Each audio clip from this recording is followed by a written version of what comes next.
Hi dear friends, welcome to இனிய கதை கேட்போம். இன்னைக்கு நாம் கேட்க போகிற நாவல் என்ன நாவல் அப்படின்னு பார்த்தோம் அப்படின்னா, தித்திக்கும் காதலே தெவிட்டாதே.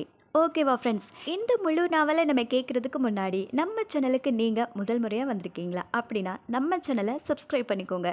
உங்களுக்கு ரெகுலராக நோட்டிஃபிகேஷன் வரணும் அப்படின்னா பக்கத்தில் இருக்க பெல் ஐக்கனையும் கிளிக் பண்ணி வச்சுக்கோங்க. இப்போ நம்ம தொடர்ந்து நாவலை கேட்டுடலாம்.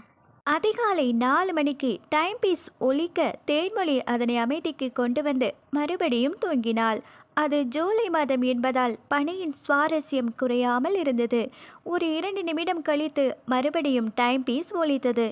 தேன்மொழி எரிச்சலாகி அதனை ஆஃப் செய்துவிட்டு தூங்கிவிட்டாள். காலை 6:15 மணி. சரவணன் தனது காலை பொழுதின் காஃபியை அறிந்துவிட்டு குளிக்கச் சென்றார். மகள் இன்னும் சுவாரஸ்யமாக தூங்குவதைக் கண்டு கோபத்தோடு குரல் கொடுத்தார்.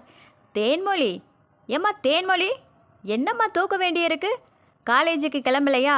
ஏதோ எக்ஸாம்னு சொல்லிக்கிட்டு இருந்த என்று கூறியவர் தந்தையின் வார்த்தைகளை காதில் கேட்டதும் விழித்து கொண்டாள். எரிச்சலுடன் எழுந்து உட்கார்ந்து கொண்டு, போகணும்பா, இதோ எழுந்திருக்கிறேன் என கூறி எழுந்து விட்டாள். நேராக சென்று பீரோவின் முன்பகுதி கண்ணாடியில் தனது முகத்தை பார்த்து சிறிது நேரம் ரசித்துவிட்டு சமையலறையில் நோக்கி சென்று தன் அம்மாக்காரி வளர்மதியிடம் பேச்சு கொடுத்தாள். அம்மா, குட் மார்னிங், ஒரு காஃபி கிடைக்குமா ப்ளீஸ்?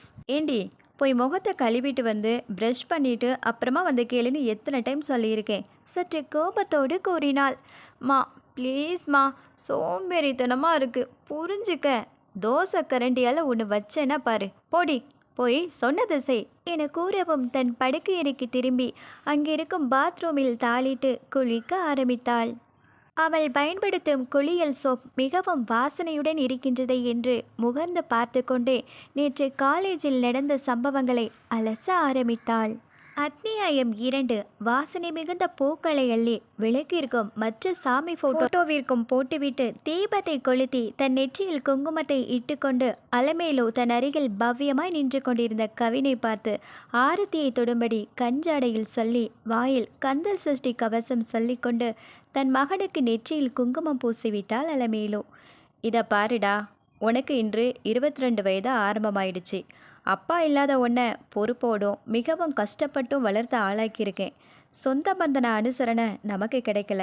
யார் செஞ்ச புண்ணியமோ, அப்பா விட்டுட்டு போன கார்மெண்ட் தொழிலை மேன்மைப்படுத்தி இன்று இவ்வளோ பெரிய கம்பெனிக்கு முதலாளியாக இருக்கிறேன் என்று கூறிவிட்டு தன் மகனுக்கு பிரசாதத்தை வழங்கினாள்.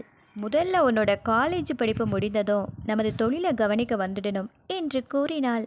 அம்மா, எனக்கு இன்னும் 2 வருஷம் மட்டும் அனுமதி வேண்டுமா ப்ளீஸ்மா, அப்புறம் தொழிலை கவனிக்கிறேன் என்று கூறவும் அலமேலு சிரித்தாள். சரி, ஆனால் அதற்கு பிறகு நான் சொல்கிறத தான் நீ கேட்க வேண்டும், சரியா?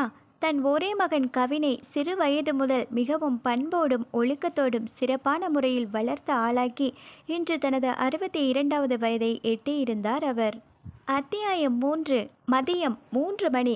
காலேஜ் முடிய இன்னமும் 1 மணி நேரம் இருந்தது. கணித பேராசிரியர் டேவிட் வகுப்பை நடத்தி கொண்டிருந்த அதே வேளையில் வெளியே இருந்து ஒரு குரல், excuse me sir. Madam Deepika நின்றிருந்தார்.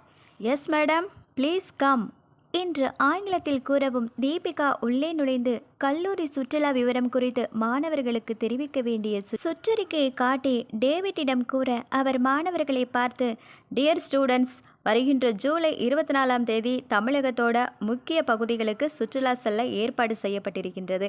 விருப்பம் இருக்கிறவங்க பெயரை பதிவு செய்து கொள்ளலாம் என கூறவும் மாணவர்கள் பக்கம் கரகோஷம் பெரிய அளவில் வெடித்து சிதறியது. பெண்கள் பக்கம் அபர்ணா தன் சக தோழியான தேன்மொழியிடம் கூறினாள். ஏண்டி, இவனுங்க சுற்றுலானா ஏன் இப்படி கத்துறானுங்க? முன்ன பின்ன போனதே இல்லையா? மூஞ்சியும் மொகரையும். நீ என்னடி சொல்ற, நம்ம போலாமா? தேன்மொழி தன் மௌனத்தை கலைத்து கூறினாள். இல்லடி, எக்ஸாமுக்கு படிக்கணும், இதெல்லாம் எனக்கு செட் ஆகாது. ஏற்கனவே வீட்டில் பண கஷ்டம், இதில் எனக்கு இந்த ஜாலியெல்லாம் தேவையா? அபர்ணா கூறினாள். அமௌண்ட்டு கம்மியாக தான் இருக்குன்னு நீ ஃபீல் பண்ணாதடி, நான் தர்றேன், நீ வேணா அப்புறமா கொடு என்று கூறவும் தேன்மொழி மறுத்துவிட்டாள். அத்தியாயம் 4. மாலை 5 மணி. கிரிக்கெட் பிளே கிரவுண்டில் உற்சாகமாய் விளையாடி கொண்டிருந்த ரகு, விஜய், செல்வா மூவரும் கவினிடம் பேசினார்கள். ஏண்டா மச்சான், இந்த சுற்றுலாவில் நிறைய நல்ல சம்பவம் நடக்க போகுது தெரியுமா? என்ன சம்பவம்? ரகு சொன்னான். அட ஏண்டா, நீ புரியாமல் இன்னும் சிறு பிள்ளையாட்டம் இருக்கிற. விஜய் கூறினான். மச்சான், கவின் ரொம்ப நல்ல பிள்ளை, அவனை சீண்டாத. கவின் மாதிரி நல்ல பிள்ளை இருக்கிறவங்க தான் எல்லா தப்பையும் கமுக்கமாக பண்ணுவாங்க என கூறவும் கவினுக்கு கோபம் வந்து மூவரையும் பார்த்து சீர ஆரம்பித்தான். எதா இருந்தாலும் நேரடியாக பேசுங்கடா. என்னடா புதிர் போடுறீங்க? நான் ஒழுக்கமானவன், ஆனால் சில நேரம் அப்படி கிடையாது என்று கூறவும் மூவரும் அதிசயமாக பார்த்தனர். சரிடா, அதை விடு. நம்ம டூர் போலாமா வேண்டாமா? போகிறோம். கவின் கூறவும் மற்ற மூவரும் குஷியானார்கள். அத்தியாயம் 5. இரவு 8 மணி. அந்த நேரத்தில் தனது வீட்டின் தொலைபேசிற்கு ஒரு கால் வந்ததும் அபர்ணா எடுத்து பேசினாள். ஹலோ, யாரு? ஹலோ டார்லிங், நான் கவின் பேசுகிறேன். என்ன பண்ணிக்கிட்டு இருக்க? ஓ கவின், இப்போ டிவி பார்த்துட்டு இருந்தேன். ஏண்டா இந்த நேரத்தில் ஃபோன் பண்ணுற? அது இல்லை பட்டு, டூர் பற்றி பேசலான்னு ஃபோன் பண்ணினேன். சரி, நீ டூர் பற்றி தேன்மொழிகிட்ட பேசினியா? என்ன சொன்னா? அவ கையில் காசு இல்லை, முடியாதுன்னு சொல்லிட்டா.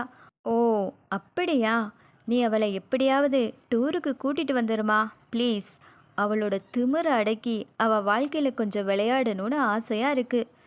நீ என்ன தானே காதலிக்கிற கவின், அவளை ஏண்டா சீன்ற? இதை பாரு, நம்ம வகுப்பில் எல்லோருமே எனக்கு ரெஸ்பான்ஸ் பண்ணி பேசி பழகுறாங்க. நானும் 3 வருஷமாக இவளை கண்காணிக்கிறேன். ரொம்ப அலட்டிக்கிறா. ஒன்றுமில்லாத இவளுக்கே இவ்வளவு திமிர்னா நான் பெரிய லட்சாதிபதி வீட்டு பிள்ளை, எனக்கு எவ்வளோ திமிர் இருக்கும். சரி விடு, அவள் கண்டிப்பாக வருவா, அதுக்கு நான் பொறுப்பு என கூறி லைனை கட் செய்து சாப்பிட சென்றாள் அபர்ணா. அபர்ணாவின் அம்மா அவளுக்கு பிடித்த உணவு வகைகளை தட்டில் எடுத்து பரிமாறினாள். அத்தியாயம் 6.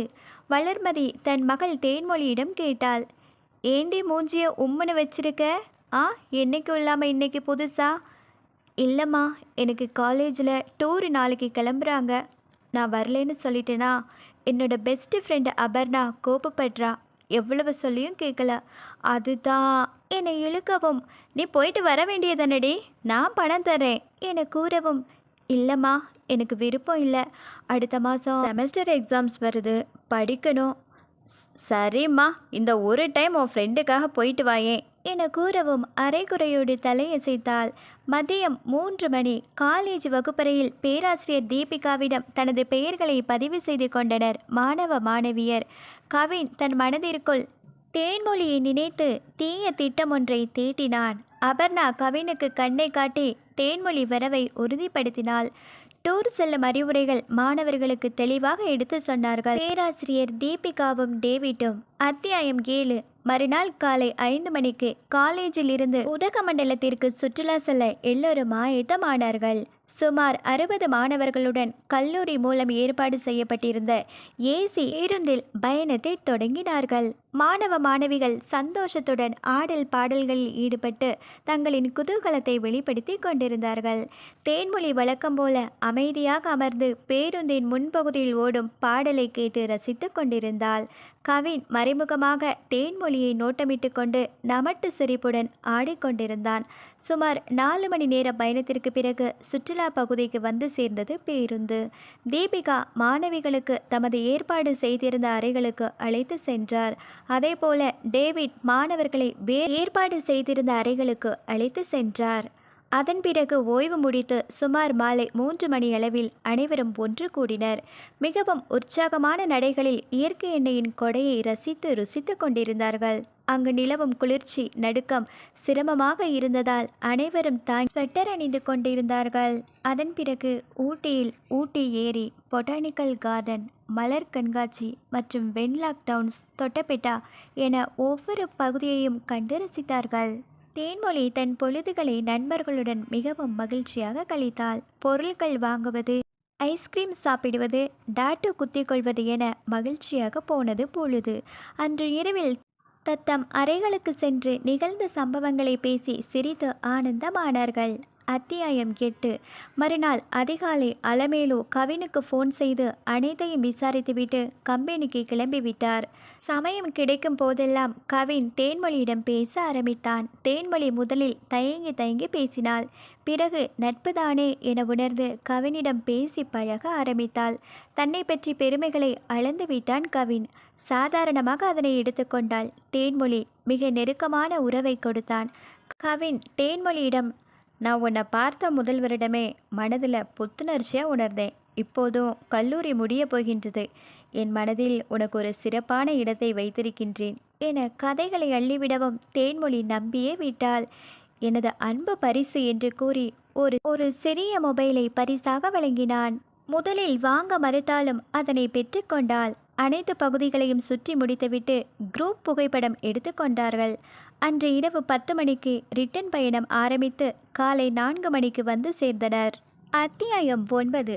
அதிகாலை 4 மணி. கும்மிருட்டாக இருந்தது. அபர்ணா தனது வீட்டிற்கு செல்ல முடியாத காரணத்தால் தனது வீட்டின் டிரைவருக்கு ஃபோன் செய்தார். சுமார் 30 நிமிடத்திற்கு பிறகு டிரைவர் அங்கு வந்தார். அபர்ணாவும் சக தோழிகளும் அவளுடன் காரில் ஏறி கொண்டார்கள்.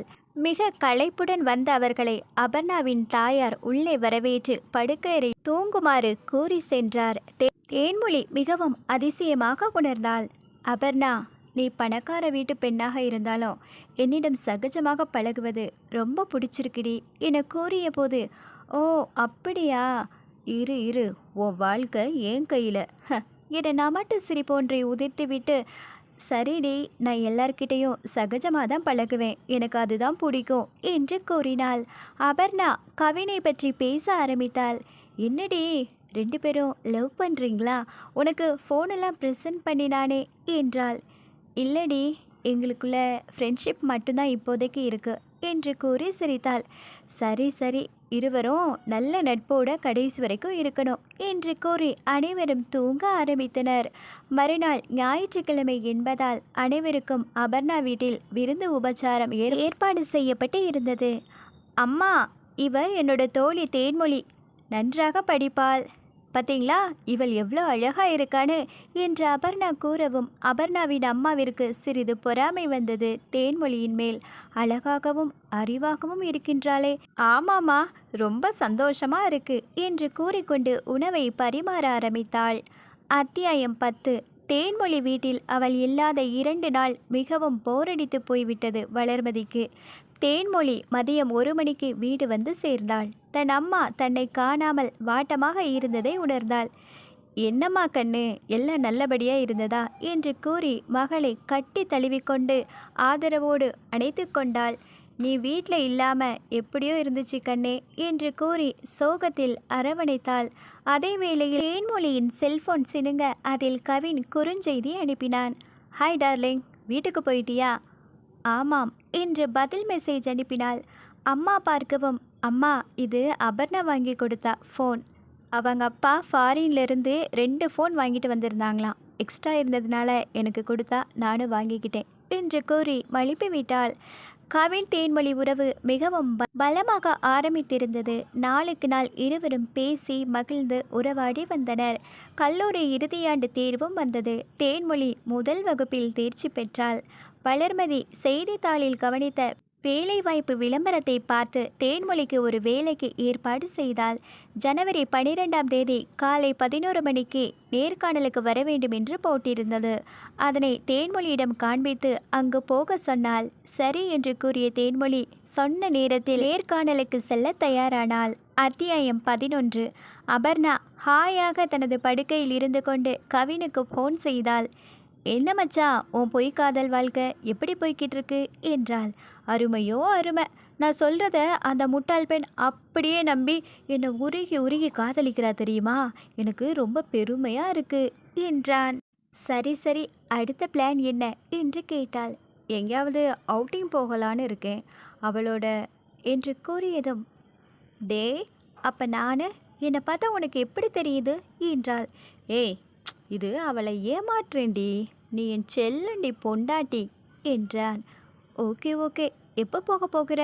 அப்போ என்கிட்ட தெரிவிக்க வேண்டும் சரியா என்றாள். அலமேலு வழக்கம் போல பரபரப்பாக காலை வேலையை முடித்துவிட்டு கம்பெனிக்கு சென்று விட்டாள். கவினுக்கு நேரத்திற்கு சாப்பாடு வழங்குமாறு வேலைக்காரி பார்வதிக்கு தெரிவித்தாள். கவின் அபர்ணாவுக்கு பை சொல்லிவிட்டு டைனிங் டேபிளில் வைக்கப்பட்ட விதவிதமான காலை உணவை சுவைக்க ஆரம்பித்தான். அத்தியாயம் 12.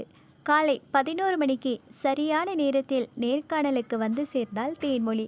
வரவேற்பறையின் கொஞ்ச தூரத்தில் இடது கை பக்கமாக தங்க நிற போட்டு போட்டு எம்டி என்று எழுதியிருந்தது. சுமார் 11:45க்கு தேன்மொழி உள்ளே அழைக்கப்பட்டு நேர்காணலுக்கு காணப்பட்டாள். அவளின் சான்றிதழை சரிபார்த்து அவளது பேச்சு மற்றும் திறமையை அங்கீகரித்து அவளை கோஆர்டினேட்டர் பதவிக்கு தகுதியாக்கினாள் அலமேலு. மனம் நெகிழ்ந்து எம்டியின் காலில் விழுந்து ஆசீர்வாதம் பெற்றாள் தேன்மொழி. மறுநாள் பணியில் சேரும்படி அறிவுறுத்தப்பட்டாள். மாலையில் கவினுக்கு மொபைலில் அழைத்து பேசும்போது விஷயத்தை கூறினாள். அவன், வாழ்த்துக்கள் டார்லிங், நீ எதுக்கு வேலைக்கெல்லாம் போற? நம்ம கல்யாணத்துக்கு அப்புறமா நீ மகாராணி, நமக்கு இருக்கிற வசதி தொழில் வளம் மிக பெரியது என்றான்.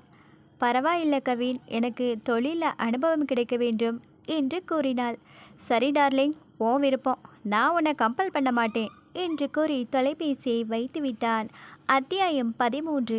தேன்மொழி வேலையில் சேர்ந்து 2 மாதம் ஓடியது. மிக பொறுப்புடன் சிறப்பாக வேலையை கவனித்தாள். எம்டி அவளது பணியில் மிகுந்த திருப்தியோடு அவளுக்கு அவ்வப்போது சில அறிவுரை மற்றும் ஆலோசனைகளை வழங்கினார்கள். எவ்வளவு வேலை இருந்தாலும் மனம் கோடாமல் சிறப்பாக செய்து முடித்தாள் தேன்மொழி. தேன்மொழி மேல் நல்ல அபிப்பிராயம் வந்தது. பொறுப்புள்ள பெண், அழகு, அறிவு என பெருமைப்பட்டு கொண்டார் எம்டி தனது மனதிற்குள். கவினிடமிருந்து அழைப்பு ஒன்றை பெற்றாள் தேன்மொழி. ஹாய் ஹனி, நாளைக்கு நான் வெளியே செல்கின்றேன், நீ வருகிறாயா என்றான். எங்க? ஏதாவது சுற்றுலா மாதிரி போகலாமா? வரியா? உனக்கு 2 நாள் லீவு தானே என்றான். ஆமாம், ஆனால் வீட்டில் என்ன சொல்வது, அம்மா விடமாட்டார்களே என்றாள். என்ன டார்லிங், நான் உன்னோட வருங்கால புருஷன், என்ன நம்ப மாட்டேன்ற என்றது மனதிற்குள் ஒரு வலியோடு. சரி, வருகின்றேன் என்றாள். அம்மாவிடம் முதல் முறை பெரிய பொய் ஒன்றை சொல்லி அனுமதி பெற்று கவினோடு சென்றாள் தேன்மொழி. கவின் தனது மாருதி காரில் தேன்மொழியை அழைத்து கொண்டு அல்லிமலை பகுதியை அடைந்தான். அங்கு சென்று விருந்தினர் தங்கும் பகுதியில் அறை ஒன்றை எடுத்தான் கவின். ரூம் நம்பர் 11 என்று குறிக்கப்பட்டிருந்தது. இது என்னோட மனைவி என கூறி 2 நாட்கள் என பதிவு செய்து கொண்டான். தேன்மொழியின் மனதிற்குள் மகிழ்ச்சி. நம் வருங்கால கணவராக வரப்போகின்றவர் தனக்கு இப்படி ஒரு அங்கீகாரத்தை இப்போதே கொடுத்து விட்டாரே என்று நினைத்து மகிழ்ச்சியானால். இருவரும் உள்ளே போய் பேசிக்கொண்டு சிரித்து மகிழ்ச்சியுடன் டிவி பார்த்து கொண்டிருந்தனர். மாலையில் செல்ல வேண்டிய இடங்களை பற்றி பேசினார்கள். சிறிது ஓய்வெடுக்க வேண்டுமென கூறிக்கொண்டு அயர்ந்து தூங்கிவிட்டாள் தேன்மொழி. மாலை 5 மணிக்கு இருவரும் வெளியே புறப்பட்டு அழகான இனிமையான தருணங்களை ரசித்தனர்.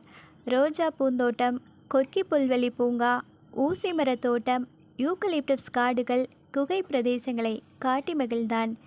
தேன்மொழி, குணா குகை மாதிரி இது உள்ளே போனால் வெளியே வரவே முடியாது. கண்மணி, அன்போடு காதலன் நான் எழுதும் கடிதமே என பாடினான். அவள் கையை பிடித்து வெகு நேரம் நடந்தான். அருகில் இருந்த கடைக்கு சென்று டீ மற்றும் இனிப்பு மிட்டாய், சமோசா வாங்கி சாப்பிட்டனர். தேன்மொழி கவினின் கண்ணியத்தை கண்டு மகிழ்ந்தாள். நல்ல பையன், இவரை போய் தப்பாக நினைச்சிட்டோமே. ச, வீட்டிற்கு சென்று அப்பாவிடமும் அம்மாவிடமும் பேசி ஒரு முடிவெடுக்க வேண்டும் என்று மனதிற்குள் கணக்கு போட்டாள். இரவில் படுத்த அசதி, பகலில்தான் கண் விழித்தாள் தேன்மொழி. உடல் மிகவும் அசதியாக உணர்ந்தாள். கவின் சரியான தூக்கத்தில் சிறிது தள்ளி படுத்தியிருந்தான். அலமேலு ஃபோன் செய்யவும் அதனை எடுத்து கவினிடம் கொடுத்தாள். கவின், எப்படா வீட்டுக்கு வருவ? நான் இன்று மாலை பெண் பார்க்க போகின்றேன் என்றாள். அம்மா, நான் மாலை வந்து விடுவேன்மா, உங்ககிட்ட சில விஷயங்கள் பேச வேண்டியிருக்கின்றது என கூறினான். சரி வா என்றதும் ஃபோன் அணைக்கப்பட்டது. கவின் டியர், வாங்க காஃபி சாப்பிட போலாம், ரொம்ப குளிருது என்றதும் அவளை அருகில் அழைத்து உதட்டில் லேசாக முத்தமிட்டான். இருவரும் குளித்துவிட்டு கோவிலுக்கு சென்று அங்கு வீற்றிருந்த வெற்றி விநாயகர் சிலைக்கு முன்பு குங்குமத்தை எடுத்து அவள் நெற்றியில் வைத்து விட்டான். வெட்கத்தில் முகம் கனிந்தாள் தேன்மொழி. பின்பு விருந்தினர் மாளிகைக்கு திரும்பினர். சுமார் 3:30 மணியளவில் இருவரும் பயணத்தை தொடர்ந்தனர். மாலை 7:30 மணிக்கு தேன்மொழி தன் வீட்டை அடைந்தாள். என்னம்மா, ஆஃபீஸ் வேலையா போன மீட்டிங் முடிஞ்சதா என்றாள் அவள் அம்மா. உடம்பு ரொம்ப டயர்டாக இருக்குமா, நான் போய் ரெஸ்ட் எடுக்கிறேன் என்று தன் படுக்கை அறைக்கு சென்றாள். அத்தியாயம் 16. அலமேலு வானவில் ஊதா ஜரிகை வைத்த புடவையில் சில தங்க நகைகளை மட்டும் அணிந்து கொண்டு பட்டுப்புடவை, பழங்கள், ஸ்வீட், நகைகள் மற்றும் பூ இவற்றோடு கவின் மற்றும் சில அண்டை வீட்டினரோடும் பெண் பார்க்க புறப்பட்டாள். அபர்ணாவிற்கு சந்தோஷம் தாழவில்லை. அத்தை, நீங்கள் சொன்னபடியே என் படிப்பு முடிஞ்சதும் பெண் பார்க்க வந்துட்டீங்களே என்றாள். கவின் கோட்டு சூட்டில் கலக்கினான். அபர்ணாவை பார்த்து கண்ணடித்தான். தனது பெருவிரலை மேலே காட்டி சக்சஸ் என்றான். ஏற்கனவே 3 ஆண்டுகளுக்கு முன் பேசியபடி எனது மகனை உங்கள் மகளுக்கு திருமணம் செய்ய சம்மதம் என கூறி இரு வீட்டாரும் அமர்ந்து குடும்ப புரோகிதரின் முன்னிலையில் தத்தம் தாம்பூலங்களை மாற்றிக்கொண்டு நிச்சயம் செய்தார்கள்.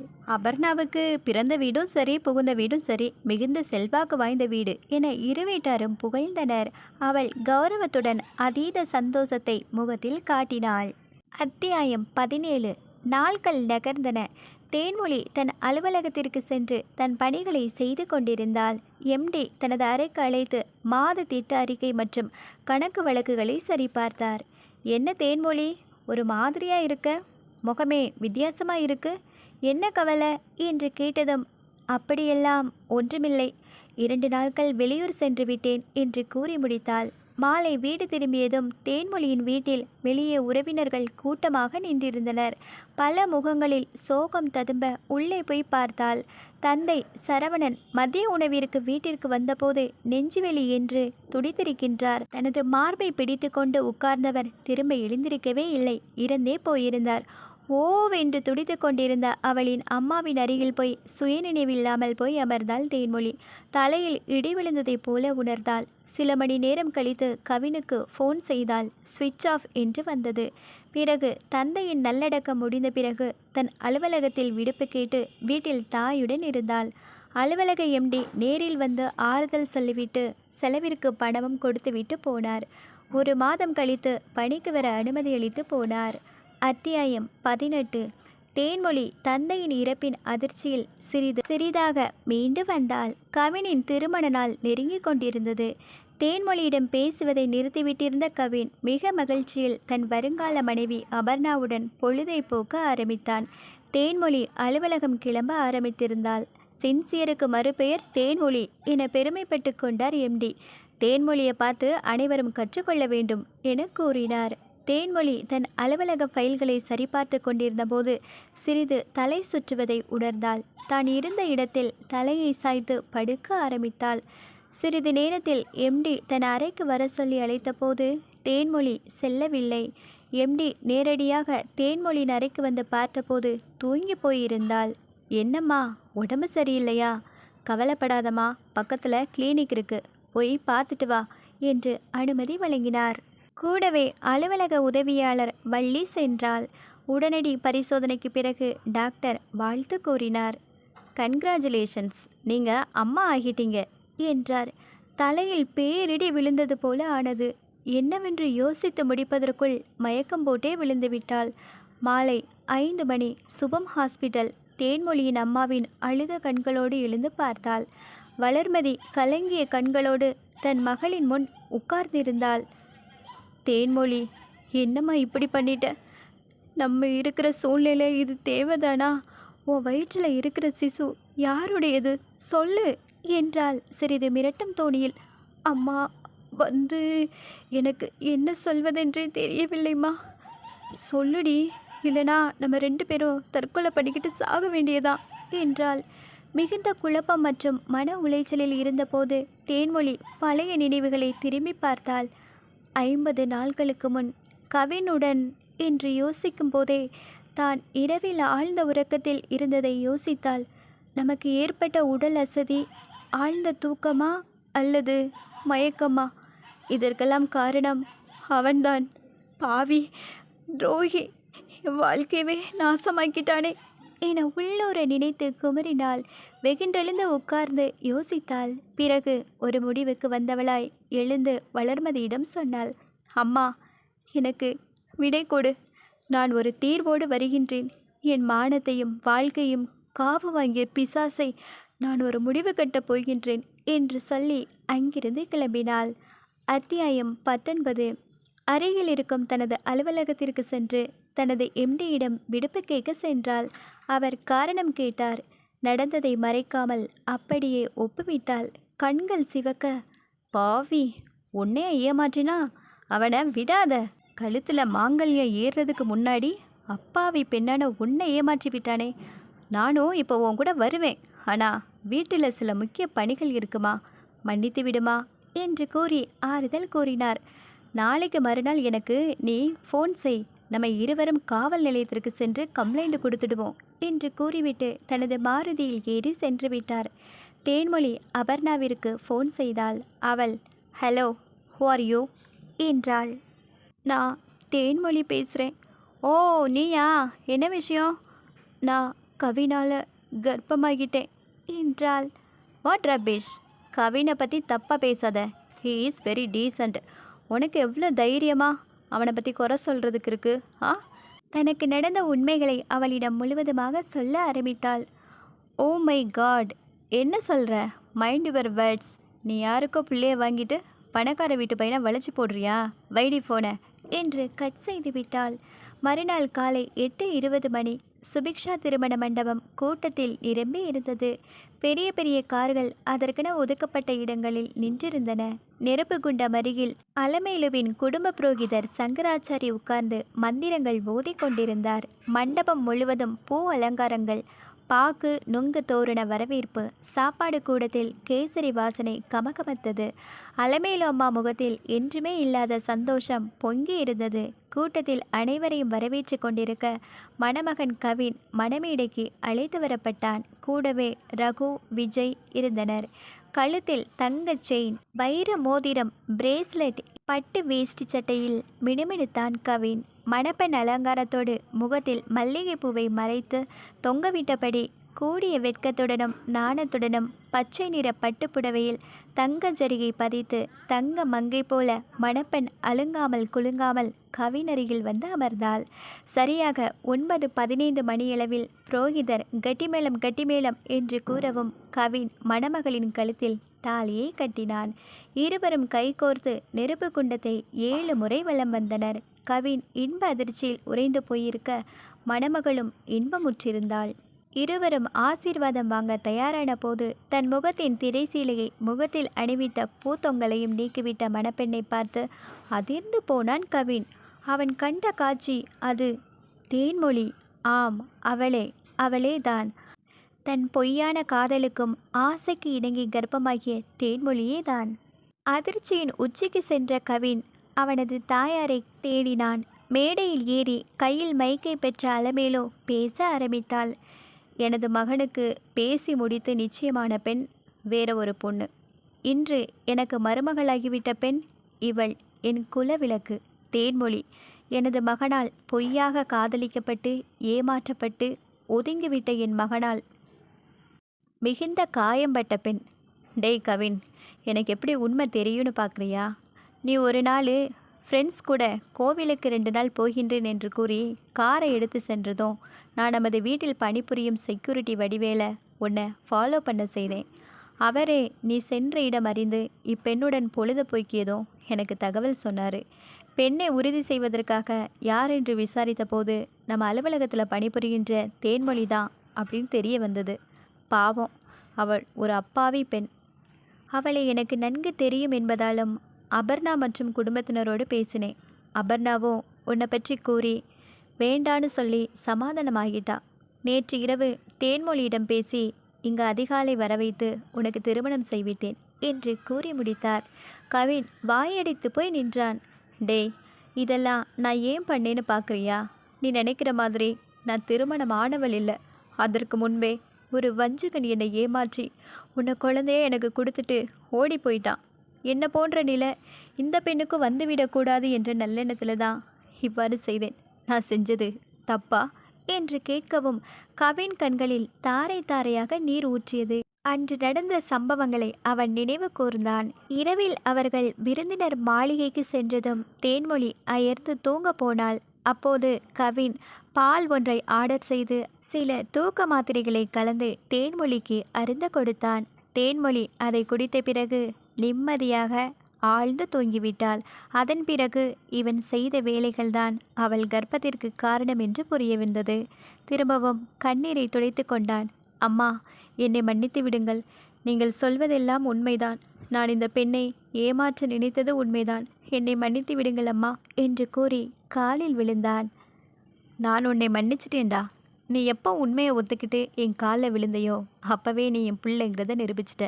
இப்போ நீ தேன்மொழிக்கிட்ட தான் மன்னிப்பு கேட்கணும் என்று கூறவும் அவன் தேன்மொழி பக்கம் திரும்பினான். தேன்மொழியில் கண்களில் ஆனந்த கண்ணீர் வழிந்தது. இருவரும் வளர்மதியிடமும் அலமேலுவிடமும் ஆசீர்வாதம் பெற்றனர். அவனின் நண்பர்களான ரகு, விஜய், செல்வா மூவரும் வந்து, டேய், நீ வேணா தேன்மொழி அவங்கள காதலிக்காம இருந்திருக்கலாம்.